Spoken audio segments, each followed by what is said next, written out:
sunod-sunod ang iyong mga blessings from Yes, ang dami blessings. I'm so grateful talaga sa lahat ng nangyayari. successful yung pulang araw, your character, Yung dami-dami nagmamahal kay Tia Amalia. yung performance mo daw pang supporting actress, Oh my God. pang award, Sabi anong ko reaction? nga, lagi ko sinasabi dyan kapag best actress ka, or best supporting actress ka, ako extra blessing na lang yan. Ang pinaka-importante, nagampanan ko yung dapat kong and maraming kumapit sa karakter talaga ni Tia Amalia at talagang iba. Ibang saya yung naramdaman ko. Umuwi ako lagi ng talagang okay yun. Nasara ko lahat yun. Thank you, Lord. Ganun. Grabe, trending talaga yung performance mo every scene. Paano ka naman nakawala doon from this lolong naman, dun sa character mo? Oh, medyo matagal. Grabe Medyo din. mahirap talaga. Isa si Tia Amalia ng Pulang Araw, pinakamahirap na role na nagampanan. Kasi every taping ni Tia Amalia, 2 days ko siyang hinubad. At alam niya nila Direct Dominic Zapata na nahihirapan talaga ako pa rin siya kasi mahirap din siya isuot.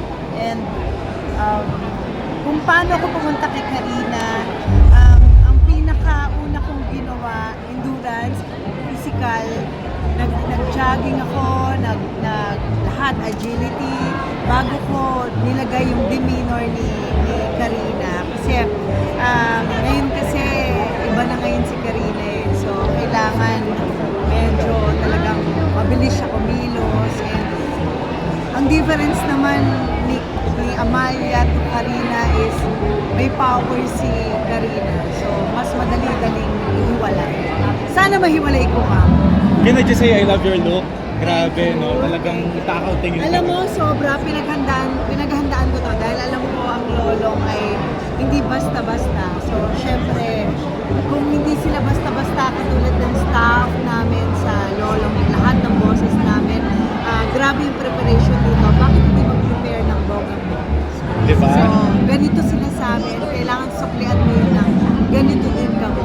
Kapag grand, sobra, deserve talaga. Grand ka lalabas. Hindi Working mo with- pwedeng putyo-putyo. Ngayon naman, working with Ruru, how was it naman yung ship? Working with Ruru, I'm so grateful lagi na pagtrabaho siya. Why? Kasi ang galing maging leader ni Ruru.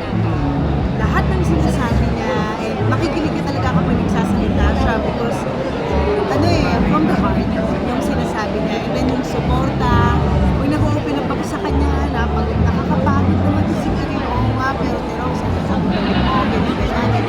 Yung mabubuhayan ka ng loob. And then, ang galing ng leader ko, kahit anong season 1, yun yung talagang bonding namin na talagang bago kami magkahiwalay, nagkaiyakan pa kami. Kasi iba rin yung pinagdaanan namin doon, emotionally lalo na.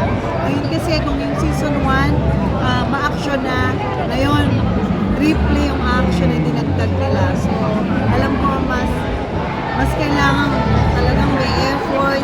Sabi ko nga sa kanila, dapat kami yung mag-welcome sa mga cast, na bagong cast sa season 2. Kasi dapat sa amin magsimula yun. Ngayon, nakaka-counting taping days pa lang ako. And si Ate Jean mag-taping na yan. So, mabubuo na kami doon. Ayun, powerhouse yung cast mo. And then nandito rin yung mga Encantadia friends mo rin na noong 2016. Di ba? Kamusta naman na may reunion na kayo dito naman sa Lolo? Ang saya. Kasi dami nyo. dun sa mga taga-Enka na sa action part. Yeah. So, yung mga fight scenes, hindi mahirap.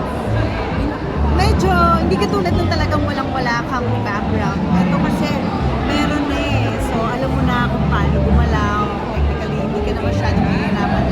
Like si Direk Romel din naman, Direk Romel Pinesa, director din namin siya sa Enka, director namin siya sa season 1. So, medyo gamay-gamay na namin yung isa Nandito Kaya rin, mabilis maging masaya. diba? Kitang-kita naman. Tapos si Hagor nandito rin, diba? Yeah. May eksena din pa kayo ni Sir John Garcia soon? Actually, kami lagi yung mag-excel. Oh my God! Nasa amin yung medyo. Pero sa Enga, Yeah. magkakampi kami. Ganun kayo. Dito, abangan. Kasi talagang, iba talaga si Karina dito. Ito, Miss Michelle, no? Lighter question lang. May mga netizens kasi, parang pangawig mo daw si Catherine Bernardo. Catherine? Yes, any reaction to that? Siyempre, nakakatuwa naman na mahabig ako sa bata. Uy, unang-una yun, di ba? Siyempre, Yes. tsaka isa pa kami ni Bernardo. Thank you sa pagsabi. Nakakapagets. Thank you. Kahit ako din naman, look at you. At nung nakaupo ka rin doon, sikahan kayo ni Miss Jean, kitang-kita ko rin yung resemblance niyo. niyo. Naalala ko, gumanap siyang batang ako dati sa Daisy Show. Oh, trivia yun Remind ako ng isang segment na. Sabi ko, talaga? Hindi ko nung matanda ko nung season. Pero, Hahanapin nyo ng mga fans ni Catherine. oy, Tsaka yung kutis niyo, grabe. Iba talaga. Morena, Yes. Morena. Alam ko, proud na maging Filipina, Morena. Ganun din naman ako. Have you met her sa mga event? Siguro dati, pero ngayon, parang hindi ko pa siya nakikita. Ayan, ito po. Sana ma-meet ko siya. Di ba? Para makita talaga yung ano. Kasi dami talaga, like sa TikTok din. Pwede kami mag-ate. Magkapatid. Mag-sister. Ayan. Nakakabagit sila. Di ba? Compliment talaga yun. Oo. Mr. Shell, meron bang mga bagong nakatrabaho ka dito? First time, as in first time mo sila nakatrabaho for a project? Sila Sir Noni, Buencajallo, yung mga, like, Or yung mga kids? yung mga kids, yes, first time. Actually, kanina ko lang sila nakita. Iba kasi yung mundo namin. So, wala. Kung sa season 1, nandun ako sa Tumahan. Wala ako sa Tumahan ngayon. So, hindi ko sila talaga masyado nakaka-explain. Iba yung mundo ko pa sa lolong na yun. Tingnan natin kung saan pupunta. Kapag, at tingin ko, muna ko makakasama si Lulu. Grabe. Oo. Mr. Shell, no, reunion concert, sikat na sikat ngayon, yung Street Boys nag-reunion, kala nila mag-guest kasi sa SB, Sex Bomb. Any chance na mag-reunion ng Sex Bomb this time? Dahil ang daming clamor talaga. Alam mo, sa totoo lang, lahat kami, pinagpipray namin yan ng Sex Bomb na sana talaga magkaroon kami ng concert. Makakita ng producer na talagang lakas loob na talagang hindi lang lakas ng loob, yung talagang may puso na ibalik yung Sex Bomb kahit sa isang gabi lang. At mabigyan lahat ng mga taong pinalaki ng Sex Bomb, mabigyan ng kaunting kasiyahan. Bakit naman, di ba? Bakit naman hindi? So, pinag-pray namin yun na sana magkaroon talaga ng concert. May mga offer po ba? Hindi ko alam eh, parang hindi ko alam. Kasi yung Street Pero, Boy successful. Sana. At saka ang ganda, yung tao talaga, like na-miss sila. Ayun kayo din. Di ba no? Ano ba naman yung isang Araneta, isang Mawa Arena? Yeah. Ang dami-daming pinalaki ng Sex Bomb na ang ganda ng profession. Yes. Yung mga dating sumasayaw sa kalye, Yung naiambag sabay niyo. namin. Ngayon, iba na yung estado, di ba? So, alay natin, walang imposible sa Diyos. Sir Shaq, since na-mention ko yung Daisy Shopping kanina, what's your favorite season? Ako marami.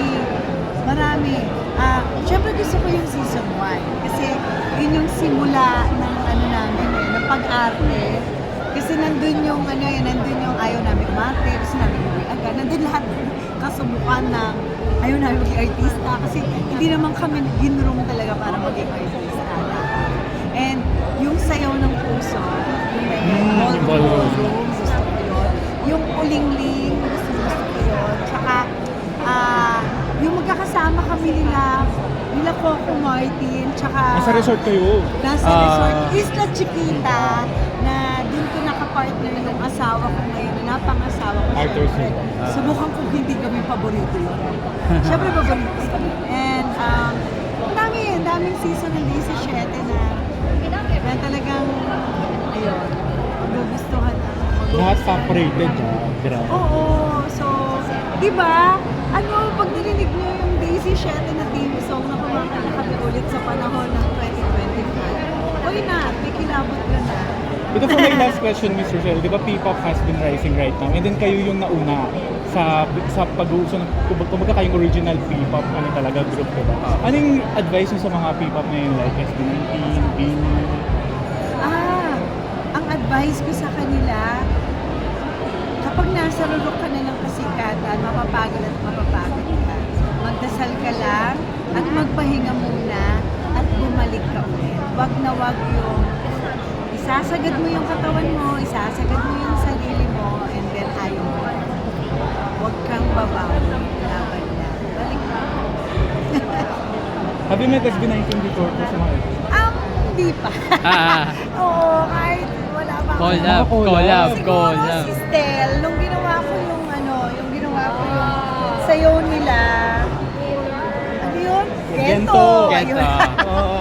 Ginawa ko Special sa na Gento with TikTok. Ginawa ko sa TikTok tapos nag-message siya. Yun lang yung namin. Sa TikTok lang. Pero sa personal, parang di pa kami nag-ikita. Pili ko love with lang eh. Sa Looking ano, forward. oh why not? Wala namang imposible. Lahat ngayon wala nang imposible. Looking forward to that. It's a dream collab talaga. Invite everyone to, Mr. Jeff. Iimbitahan ko po kayong manood ng Lolong sa January 20 na po. Sama-samang comedy, super action at drama na to. Kaya abangan nyo, pagkatapos ng 24 oras, abangan nyo, makakasama nyo na uli kami gabi-gabi. Yeah. Usual one last